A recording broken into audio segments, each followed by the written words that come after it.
கூலி கேக்குறான்டா. எத்தனை ஜாக்கெட்டு? ஒரே ஜாக்கெட்டு. அட பாவியா, ஏன்டா 2100 கேட்டேன். சார், உங்க டீச்சர் ஜாக்கெட்ல ஜன்னல் வைக்க சொல்லியிருக்காங்க. ஆசாரி கூலி 1100, கொத்தனார் கூலி 800, என் கூலி 300 நான்டா. சரி, கொடுத்துட்டு வந்துட்டேன்டா. தீபாவளிக்கு முதல் நாள் நைட்டு கொண்டாந்து ஜாக்கெட்டை கொடுத்தான்டா. சரி, காலையில ஜாக்கெட்டை போட்டுக்கிட்டு முந்தானே எடுத்து போத்திக்கிட்டு வர்றா மாப்பிள்ள. இப்படியா? ஆமா மாப்பிள்ள. ஏனுங்க? ஜாக்கெட்ல ஜன்னலை பின்னாடி வைக்கணுமாமுல. ஏது மாத்திட்டான்டா. என்ன வெட்டிங்க?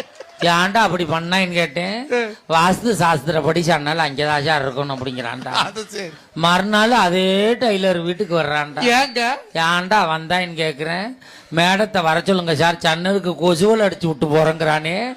இந்த சினிமா பார்த்து மக்கள் டிவியை பார்த்து இந்த செல்போனை பார்த்து அழிஞ்சு போனது உண்மைதானே? உண்மைதாங்க.